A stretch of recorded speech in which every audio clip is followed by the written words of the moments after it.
TV Comunitária do Rio de Janeiro, transmitindo também online, tvcrio.org.br ou NET, canal 6, NET Rio. Conosco hoje, no Núcleo Educação e Cultura, o nosso querido André Cantuária, professor de Ciências Contábeis.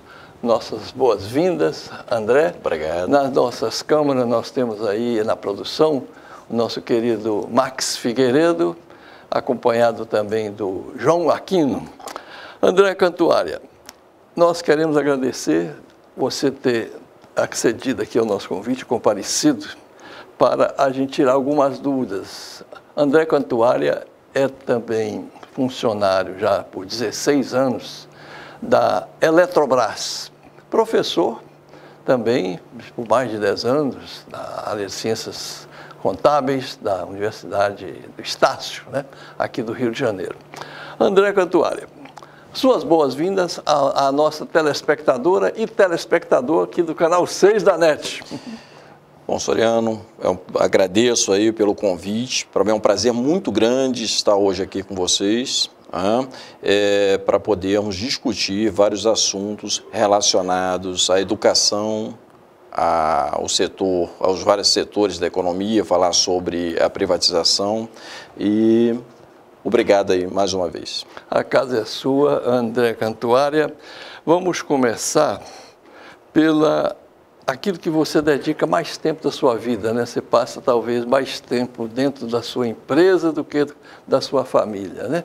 Então, Eletrobras, que história é essa de quererem privatizar uma empresa tão importante que custou muito aos brasileiros e que é importantíssima para o desenvolvimento nacional, não é isso, Cantuária? Como é que está isso, bom, nesse instante? O grande problema hoje das empresas estatais, para falar de Eletrobras, eu acho que seria mais interessante falarmos de estatais como um todo, porque há um processo de privatização de estatais em várias instâncias, tanto a nível federal, quanto estadual e até mesmo a nível municipal. Bom, o problema hoje não é de cunho institucional. A instituição Eletrobras, a instituição Petrobras, a instituição Casa da Moeda, Correios, SEDAI. O problema é mais político do que de cunho institucional.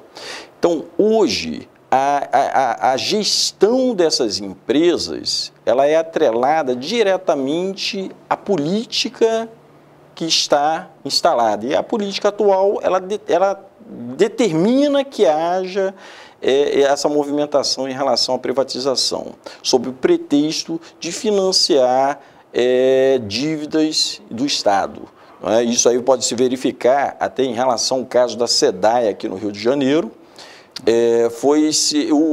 A alegação para a privatização da SEDAI foi que eles estariam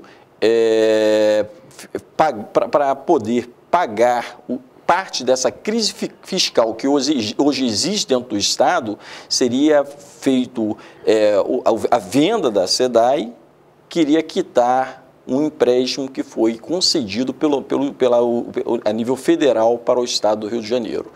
Então, quer dizer, o problema das estatais hoje, ele não é um problema institucional. Tanto é que a SEDAI é uma empresa que sempre se mostrou uma empresa bem equilibrada e que consegue atender de forma eficiente às necessidades do Estado do Rio de Janeiro, de 64 municípios do total de 92 municípios do Estado do Rio de Janeiro. Ao mesmo tempo, em relação à Eletrobras, a Eletrobras é uma instituição que foi criada já na década de 60 e ela existe até hoje. Foram feitos investimentos de milhões e milhões de reais, bilhões e bilhões de reais dentro dessas empresas que compõem o sistema Eletrobras, porque quando nós falamos de Eletrobras, nós não podemos pensar na holding Eletrobras, que é a empresa que detém a participação dentro da Chesf, dentro de Furnas, dentro da Itaipu e demais empresas que compõem o sistema. Ela é todo um complexo onde nós temos empresas de geração, empresas de transmissão que geram mais que 60% da energia do Brasil. Então, uma empresa onde foram realizados tantos investimentos durante todos esses anos, não há uma justificativa plausível para que se você aliene essa empresa simplesmente devido a fatores que são resultantes de uma crise econômica a qual ela não está diretamente relacionada. Então, nós temos que pensar o quê? A Eletrobras, ela é uma empresa eficiente sob o ponto de vista operacional, é uma empresa que sempre manteve um equilíbrio econômico-financeiro durante todos esses anos e que de um tempo para cá ela vem passando por determinadas, como eu posso dizer, determinadas situações que são resultantes mesmo da situação em que o país se encontra. Então não é uma crise institucional, não é uma crise da instituição Eletrobras, e sim uma crise política. E não temos por que privatizar empresas essenciais como a Petrobras, como a Eletrobras, por causa simplesmente de instâncias políticas e não estruturais que não vão ser resolvidas a partir daí. No passado, por exemplo, posso citar o caso da medida provisória 579, que foi criada com o objetivo de equalizar... Já é do governo atual? Não, a medida 579 ela foi criada durante o período do governo Dilma, Dilma Rousseff. Uhum. O objetivo era que equalizasse a situação do setor. Então, eles pegaram os recursos, que eram da RGR, da Reserva Geral de Reversão, com o objetivo de buscar modicidade tarifária. Então, seriam feitos amortização dos investimentos para diminuição das tarifas. A intenção foi boa, mas, no entanto, acabou não resultando em benefícios duradouros, que hoje... devido à situação em que o país se encontra, eles querem culpar a empresa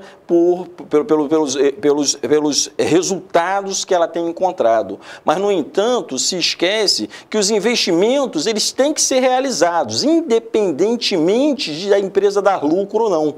Porque a energia ela tem que ser fornecida para todo o Brasil, com lucro ou sem lucro, porque o dia que faltar energia dentro dos hospitais, que faltar energia dentro das escolas, como é que nós vamos resolver? Então, independente de lucro ou não, a energia é um setor de infraestrutura essencial para o país. Inclusive, eu sou oriundo de Petrobras.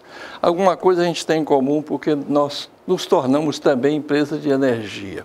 Tem certos estados da federação que a chamada escala não proporciona o lucro que é o grande objetivo das empresas privadas. Enquanto as estatais têm uma função social, então só ela vai levar combustível, por exemplo, para o Alto Amazonas. A Eletrobras configura nesse caso também, né? Não é só isso que você falou, hospitais, mas também os rincões do Brasil, ela vai lá e ilumina, luz para todos, né? Sem dúvida. Nós podemos citar o exemplo, por exemplo, lá da Amazônia. Né? Lá dentro da floresta amazônica, dentro das populações ribeirinhas, hoje, devido ao Sistema Interligado Nacional, que foi proporcionado pelo sistema Eletrobras, houve a possibilidade da diminuição do preço da tarifa da energia.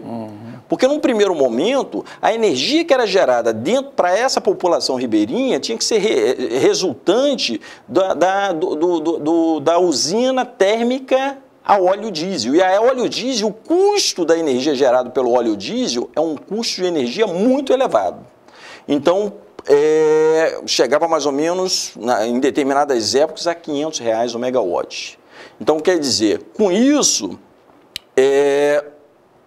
somente empresas que não tivessem a finalidade do lucro iriam investir nessas regiões. Agora, se você não leva a energia a essas comunidades, a essas populações menos favorecidas e mais distantes das grandes metrópoles, você não dá possibilidade do desenvolvimento delas para que surjam igrejas, surjam comércios, surjam hospitais, surjam escolas e amanhã ou depois elas se tornem autossuficientes. Beleza. André Cantuária, sobre o seu lado de mestre, o seu lado de educador, eu gostaria de falar um pouquinho, beber um pouco da sua fonte aí de sabedoria e de conhecimento acumulado. Mas antes, sobre privatizações, eu não deixo de adjetivar, porque o que está por trás também disso daí são grandes grupos econômicos interessados em, com isso, oferir grandes riquezas. Por exemplo, Barbosa Lima Sobrinho, que era um defensor nacionalista, defensor das estatais estratégicas, públicas, inclusive a maior parte delas lucrativas. A Eletrobras nunca, não dá prejuízo, não concorre para déficit público, não justifica nenhuma dessas empresas ser dito que precisam ser privatizadas, passadas para mãos privadas, porque elas não contribuem para o déficit público. Pelo contrário, elas sendo lucrativas, elas amenizam o déficit público.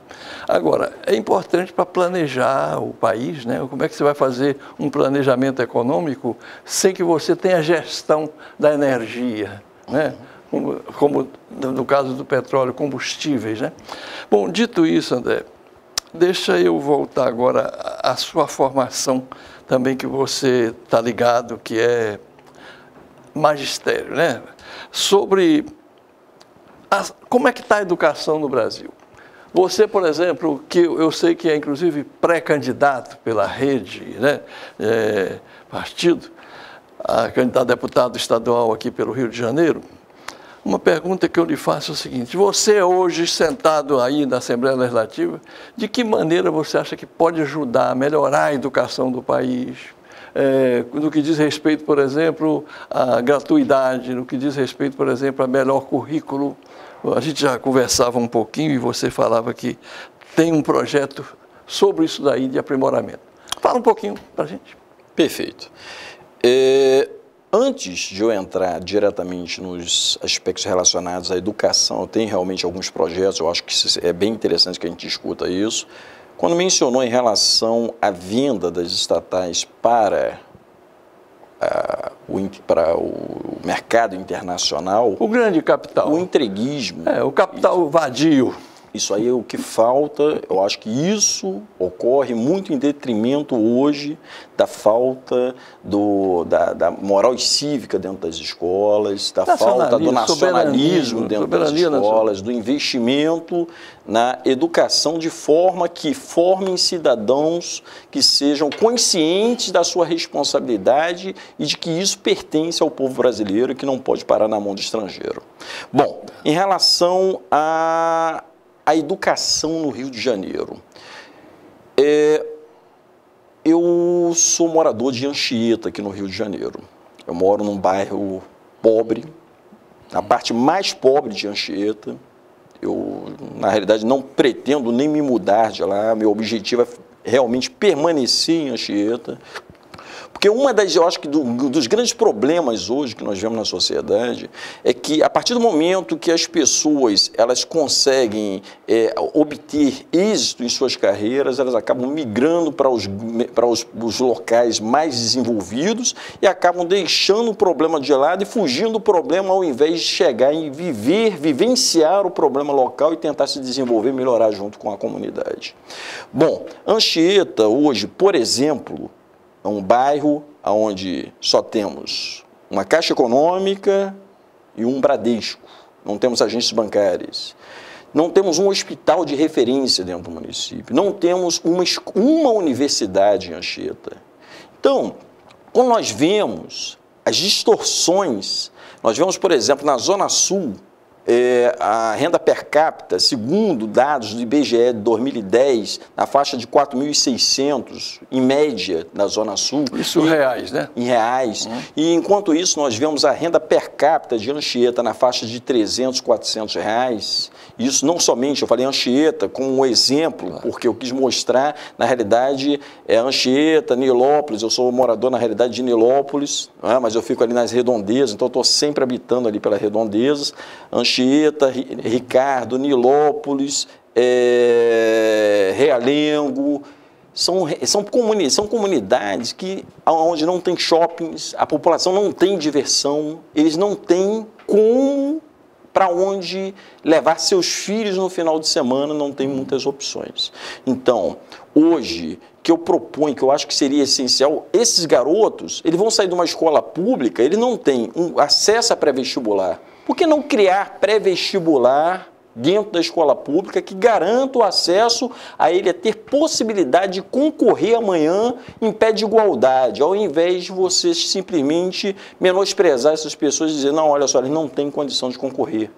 Nós vamos fazer o seguinte, vamos criar cursos de nivelamento dentro das escolas públicas para que melhore o nível da educação dessas pessoas gratuito, para que eles tenham acesso a melhorar o seu nível e competir em pé de igualdade dentro do mercado. Isso realmente é fazer pela população, é fazer pelo povo e garantir um futuro melhor para todos. Beleza. Sobre renúncia fiscal aqui do Estado, você tem toda uma tese que você desenvolveu que isso daí termina sendo para os cofres públicos um prejuízo e nem por isso os benefícios chegam para compensar, né? Fala um pouquinho desse aspecto aí, esses embaraços que a gente tem aí, a renúncia fiscal, diminuir isso daí, né? Perfeito, Soriano, olha só. Porque o Estado está deficitário, a não ser quando o petróleo sobe de preço. Olha só, eu tenho alguns relatórios comigo, né, que eu busquei junto à própria Fazenda Estadual, e ele apresenta dados, como, por exemplo, a participação do maior imposto que é arrecadado no estado do Rio de Janeiro, que é o ICMS, em relação à arrecadação total. Quando nós vemos, por exemplo, 2015, a representatividade do ICMS dentro do total arrecadado era de 71%. Quando passou para 2016, caiu para 66%. E quando chegou em 2017, chegou em 64%. Havia uma preocupação muito grande em relação ao recebimento de royalties de petróleo. Só que a receita dos royalties de petróleo, devido às alterações que foram sofridas na legislação, e ao mesmo tempo, em relação ao problema da Lava Jato, isso impactou diretamente na diminuição dos royalties do petróleo aqui no Rio de Janeiro. Então, o problema, e além disso, nós temos um outro fator, a renúncia fiscal com o objetivo de trazer investimentos para o Estado. Bom, nos últimos 10 anos, os dados não são desse ano de 2018, mas segundo estudos, são coisa de 200 bilhões de renúncia fiscal no estado do Rio de Janeiro. Então, eu acredito que um estado que está passando por uma crise como a que nós estamos passando, não pode se dar o privilégio de fazer uma renúncia fiscal desses patamares. Então, para você fazer renúncia fiscal, você tem que ter todo o embasamento, tem que ter algo que evidencie que essa renúncia fiscal vai realmente trazer benefícios que vão assegurar o futuro do Estado. Então, eu acho que seria irresponsabilidade do Estado renunciar a 200 bilhões, eu tenho os números aqui, se quiser eu até apresento, renunciar a 200 bilhões e, ao mesmo tempo, ele hoje dizer que está passando por uma crise fiscal. Meu querido André Cantuária, nós temos aí mais 5 minutos. Eu queria que você também desenvolvesse aqui e depois fizesse a sua saudação aí ao final. É sobre Banco de Desenvolvimento Econômico, Social, como é o BNDES a nível federal, para o Estado do Rio de Janeiro. Perfeitamente.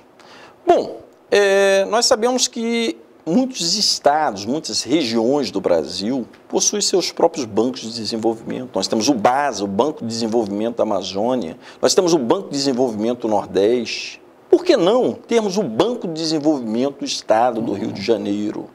Quando eu citei como essa possibilidade de termos um banco próprio para financiamento, desenvolvimento da economia do Estado do Rio de Janeiro, que é uma economia que precisa de investimentos em vários segmentos, me foi feita exatamente a pergunta em relação à crise fiscal. Mas um Estado que está em crise fiscal, como é que pode fazer criar um banco de desenvolvimento do Estado do Rio de Janeiro? Da onde viriam os recursos? Obviamente, a partir do momento que nós não fizéssemos tanta renúncia fiscal, que nós fizéssemos nosso dever de casa e que nós cobrássemos de quem devidamente tem que ser cobrado. As pessoas, aqueles que estão, digamos, inadimplentes junto ao fisco estadual, que houvesse criação de facilidades para que efetuassem o pagamento, mas que nós arrecadássemos de forma eficiente, de forma a assegurarmos os recursos necessários para que nós possamos financiar os nossos projetos. Você tem 3 minutos para dirigir aqui a nossa telespectadora e telespectador sobre o porquê candidato. E, uma vez deputado estadual, que encaminhamentos, como é que seria o discurso, como é que você orientaria esse povo a votar, em cima de quais princípios, quais fundamentos, que isso é muito importante. Bom, eu, conforme já disse, eu tenho uma experiência já mais ou menos de 27 anos de profissão. Trabalhei não somente como técnico de várias empresas privadas e como empresas públicas. E hoje eu trabalho nos dois lados. Eu trabalho tanto numa empresa pública, quanto eu trabalho na Estácio como professor universitário, que é uma empresa privada. Então, eu acho que o meu objetivo principal como deputado estadual seria de colocar o meu conhecimento, a minha experiência, como uma forma de tentar desenvolver projetos que possam melhorar as condições do Estado do Rio de Janeiro. O Estado do Rio de Janeiro é um estado que eu acho que tem grandes possibilidades de desenvolvimento. Nós temos toda uma área turística que é invejável no mundo inteiro. Nós temos espaço para desenvolvermos a nossa economia, que estão subutilizados. Nós temos mão de obra farta. Por que não investirmos na melhor qualificação dessa mão de obra, prepararmos espaço para darmos oportunidades para esses nossos jovens que hoje precisam tanto da nossa atenção? E, além disso, hoje nós temos no Estado do Rio de Janeiro 3.600.000 deficientes. 1 minuto para nossas considerações finais, meu querido André Cantuária, de forma justa e perfeita. Agradecemos você, telespectador e telespectadores, pela audiência, pela atenção aqui de nos assistir, e dizer que o canal 6 da NET, TV Comunitária do Rio de Janeiro, estará também à sua disposição toda vez que tiver mensagens importantes para a gente aqui transmitir ao povo carioca. Você só me permite um dado. A Lava Jato, a meu ver, de forma como foi encaminhada, a gente é a favor de se fazer passar limpo o Brasil. Se tem ladrão, tem que puni-los, prendê-los e sequestrar-lhes os bens. Mas o que não pode é você acabar com a indústria nacional, com a engenharia nacional, prendendo praticamente também as empresas e proibindo-as de fazer licitações. Então, isso foi um desastre para a Petrobras. A meu ver, isso é uma conspiração do grande capital, exatamente para justificar as nossas estatais estratégicas, produtivas, alavanca de desenvolvimento econômico sejam, enfim, doadas na bacia das almas. Como diz Barbosa Lima Sobrinho, uma ação entre amigos. Por isso é que eu disse que o problema não é instituição, instituição Eletrobras, instituição Petrobras ou qualquer outra instituição pública. O problema é político. André, um grande abraço, meu irmão camarada. Estamos juntos. Parabéns. Agradecido.